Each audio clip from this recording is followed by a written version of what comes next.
Bloomberg Audio Studios. Podcasts, radio, news. This week in Las Vegas, a group of elite players faced off to compete for a coveted world championship title. Everyone seems to know the score. It really does feel like you're, at Madison Square Garden watching the Knicks starting five run out. They've seen Andrew do it all before. With a little bit less excitement, maybe. The competitors enter the arena through a tunnel, pro sports style. Everybody runs out to cheers, befitting their celebrity and skill in the world of spreadsheets. It's the Excel World Championship. Who's going to win? It's the Excel. Yep, that's right. We're talking about the World Championship of Microsoft Excel. Dina Bass, who's covered Microsoft for decades and now writes about AI, says since the first competition in 2012, Microsoft excelling has become something of a serious esport. All right, audience, we're going to need your help. We're going to count it down. We're going to start at 5. Let's go. 5. It even has commentators. 4, 3, 2, 1.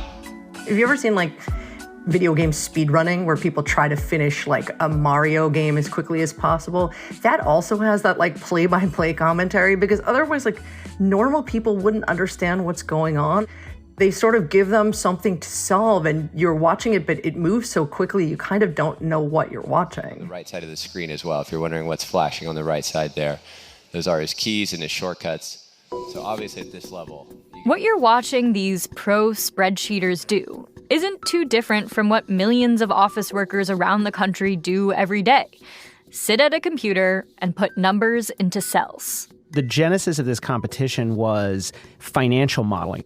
That's Max Chafkin, who writes for Businessweek and co-hosts the magazine's podcast, Everybody's Business. So it used to be a competition to see who is the best at financial modeling, which is, of course, how most people use Microsoft Excel. And they changed it a couple years back to make it more accessible. So now what they model are games. But at the end of the day, viewers are looking at a spreadsheet, like a normal Excel spreadsheet and there's a little mini screen inside, like an inset screen, like on a video game where you see the athlete, clicking the mouse and manipulating the cells. It's not exactly an NBA game, but watch an Excel wizard input functions at warp speed and your pulse might start racing, which is not the kind of emotion people usually associate with Excel. Somehow, despite its association with badly lit offices and boring capitalist grunt work, Excel has become one of the most influential computer programs in the world. And not just in the world of esports. Excel is probably the most important piece of software that has ever been created. Basically, it runs almost every single business. It runs every single nonprofit. It runs any big organization you can think about is in some sense operating on Microsoft Excel because it's the dominant spreadsheet platform. I'm Sarah Holder, and this is The Big Take from Bloomberg News. Today on the show, Microsoft Excel is now 40 years old. In an age of AI and Google Sheets, can it last another 40? For many people, Microsoft Excel's classic green and white grid and its seemingly infinite scroll of columns and rows bring up strong feelings. How do you feel about Microsoft Excel? I love using it. This is something our producer David Fox discovered walking around New York City's Bryant Park during a lunch break. Do you have a favorite Excel formula or function? Oh my gosh. It's really basic, but I love account if or account A. XLOOKUP. HEA is a good one. I use a lot of if-and statements. I like being able to copy things, when you just drag the cursor down. If you're really a pro, you don't use the mouse, but I will use the mouse just for efficiency. Bloomberg's Dina Bass and Max Chafkin say Those kinds of reactions are pretty typical. Excel just symbolizes drudgery, right? It's every workplace movie stereotype. It's the office in Slough. It's Office Space and your 9 bosses. The user interface is dull. It hasn't really changed much. It's also, and this was suggested to me by Mish Kapoor, who's a spreadsheet pioneer, but it's also an embodiment of the things that we hate most about capitalism, right? Like Excel is about cutting costs. It's about optimizing. If you get laid off, like guaranteed you were laid off because of a cell on an Excel spreadsheet. And I think we all like kind of understand that. It's like the unfun parts of capitalism. Right. Like we're all just numbers in an Excel file at the end of the day. I mean, I think for many people, including many power users, it is like a thing that they hate and a thing that they also appreciate. The thing for me that kind of epitomized this, there's a very active community on Reddit for Excel. The most popular post of all time is somebody explaining how to watch WAL-E inside of Microsoft Excel in order to trick their company's workplace software into thinking that they're using Excel when they're in fact watching a movie. So they're on Excel for an hour and 45 minutes, but they're just watching I love WAL-E. it because it totally epitomizes, first of all, this software is insanely powerful. Like you can add up numbers, but you can also run full-on programs, and yet like with all of that power, what you're doing is getting around the fact that you have to use the software in the first place. There are something like 500 million paying Excel users out there, according to Max and Dina's calculations, based on Microsoft's public disclosures.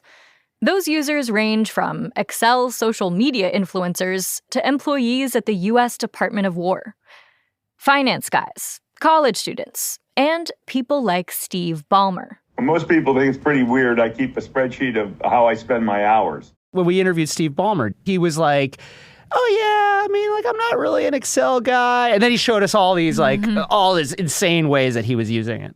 Steve Ballmer headed Microsoft sales in the 80s and went on to become the company's CEO. He now owns the Los Angeles Clippers. Okay, can you guys see that? Oh my God. He showed Max and Dina the Excel spreadsheet he uses to organize his life. So this is kind of my spreadsheet. 25 budget, 2025 actual, year to date. How many nights am I away from home? What nights were they? I've known Steve Ballmer for more than 2 decades. His entire brain is just a series of endless spreadsheets. That's the way he thinks. I, of course, asked him, where's the bathroom time go? He's like, oh, that's personal time. Everything 9 to 5 I keep track of, and anything Clippers at night. Extreme as it may be, Ballmer's spreadsheet habit speaks to how Excel has morphed from a computational tool to a ubiquitous part of people's everyday lives. But how did the digital spreadsheet revolution start? Max says it begins in the 1970s, not with Microsoft or Excel, but with a program called VisiCalc. We spoke to the inventor of VisiCalc, this guy named Dan Bricklin, who dreamed it up while he was in a business school class. There are things that look like spreadsheets, from ancient Mesopotamia. But he was like, wouldn't it be great if you could have one of these tables with numbers where it just calculates instantly? And he created with a co-founder, Bob Frankston, basically this kind of rough-hewn spreadsheet called VisiCalc for the Apple II. It really was, I think, the thing that started the personal computing revolution. At the time, computers were mostly used by universities or large companies. They weren't in lots of people's homes or on most people's desks at work. But big technology companies like Microsoft were hoping to change that. Microsoft's early motto was, a computer on every desk and in every home running Microsoft software. But the problem is you have to convince people that they want this. Why would anybody want their own one of these things? Microsoft realized that spreadsheet software could be part of that pitch for selling more personal computers. So they decided to take what VisiCalc pioneered and iterate on it. They started working on a digital spreadsheet competitor. Was there a moment when Microsoft kind of realized this could be a really big deal for them as a company? I mean, they knew from the jump. By the time the Excel project started in '83, which was originally called Project Odyssey, spreadsheets were a thing. Like, everyone knew that there were basically like two cool things you could do with a computer. One was word processing, like desktop publishing, and the other is spreadsheets. So Microsoft's like frantically like trying to like make their own spreadsheet, and they made this original one, which was like a VisiCalc knockoff called Multiplan that did not work out. And then they started working on another knockoff, which was a Lotus knockoff, Lotus being like at the time the most successful spreadsheet program. And they made this decision, which I think in retrospect, it looks inspired, to put it on the Mac. And not only did that help like propel the Mac, it also ends up propelling Microsoft because spreadsheets using this kind of graphical interface, the point and click thing, it's just like a way more elegant version of the experience. And that then sort of propels Excel to become the dominant spreadsheet platform. And then that gets juiced by like a ton of sort of Microsoft, hard-nosed business behavior. One of the key business strategies was selling subscriptions to several of their software apps together as a package. That package was called Microsoft Office. I think if you're trying to understand, like, how did Microsoft sort of use Excel to propel itself to this dominance, like in one word, it's bundling. As Microsoft evolved into the 90s, they start making all these deals with big companies and with computer manufacturers. So it becomes this like thing where you can't really switch your spreadsheet without making a bunch of other changes that could be potentially disruptive to your business. The bundle got even bigger sort of in the cloud era because ultimately Microsoft winds up doing this, cloud license offering where if you're a corporation, every employee gets everything in one thing. It ends up being called Microsoft 365, and you can't take those pieces apart. And I had a CIO tell me while I was researching a different story about a year ago that his CEO was trying to figure out how they could save money on software and came over to him and said, look, I personally don't use Excel. Can you go to Microsoft and you can save some money on my license? I don't need Excel. Don't pay them for Excel for me. And the CIO just looked at his CEO like, you sweet summer child. That is not a thing. With the benefit of hindsight, how important was Excel in turning Microsoft into the company that it is today? I mean, I think there's no Microsoft, the almost $4 trillion, market cap company that like dominates the business software market without Excel. In 4 decades, Excel has managed to conquer the corporate world and seep into our culture. But it's no longer the only game in town. The challenges to Excel's dominance, that's coming up next.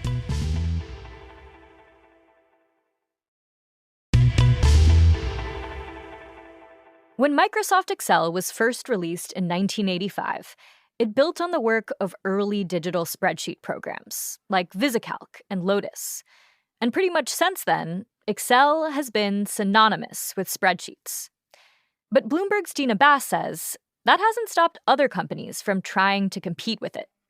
Like Google, which introduced Google Sheets in 2006. Several people we spoke to, including, Ray Ozzie, who after his time at Lotus actually ended up at Microsoft working on their cloud strategy, said to us, look, we thought Sheets was going to, and just Google's Office competitors in general were going to be the thing that took out Excel, but it just never really happened. And look, I mean, Google does have a number of their Office competitor is particularly strong in schools. Most kids, when they go to school, they get a Chromebook and it comes with the Google applications. And so you end up with a generation of people that are growing up not using Office, but instead using the Google rivals. And so there has been this question, I think, for the last 10 years or so about what would happen when those folks hit the workforce. But we're still really not seeing a mass migration away from Office. It seems like when you hit the workforce, you get assigned your Office license. So far, Excel has managed to fend off its free cloud-based competitor. But now it's also confronting another big technological shift. I have to ask, what about AI? What kind of threat does AI pose to Excel? So if you think like at the furthest remove, the promise of AI is it's going to take a large amount of data, of information, and allow you to ask questions of it and get answers in an easy way. And that's like what a spreadsheet does. And so there are lots of potential Excel competitors. There are sort of like AI versions of Excel. There are these kind of like AI tools that are designed essentially to work with Excel. But like part of the problem is that these AI tools are really just either copycats of Excel, like they're sort of just like doing exactly what Excel does, or they're just little pieces that are designed to work with Excel. So it's like an AI assistant that will spit out a spreadsheet, but that spreadsheet ends up being an Excel file. But then there's the other issue with AI, which is like AI is not great at math. Like just like the most basic Excel function is like sum, like add up a big long list of numbers. And like large language models are not awesome at computation because like they're going for approximation, not the perfect answer. And then the other thing is AI models are really bad at telling you why they arrived at a given answer. And that is a thing that spreadsheets are awesome at.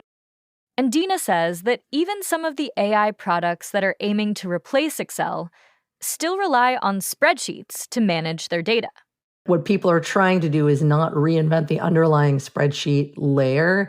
It's, basically create a co-pilot or an assistant that works on top of the data in the spreadsheet and answers questions for you. Now, Microsoft, of course, is trying to do the same thing with their co-pilot. And so even if you're using an AI algorithm to generate a spreadsheet, my guess is it's going to spit it out and you're going to be right back in Microsoft Excel, just like your parents and maybe even your grandparents were.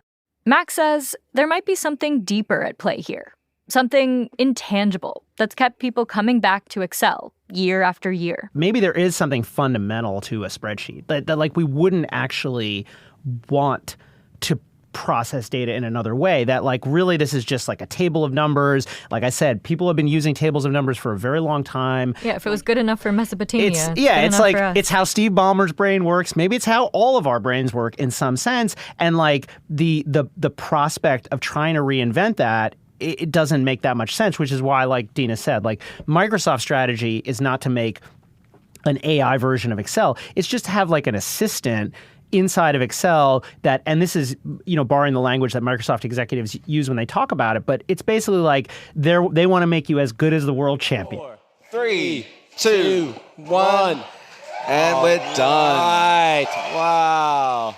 So you watch those world champions on TV, you're really impressed, you're thrilled. A huge congratulations to our 2025 Microsoft Excel World Champion, Diarmid Early. And now you, with the help of Copilot, can do the same kinds of advanced modeling that they do. I don't think it's quite there yet, but that's the promise.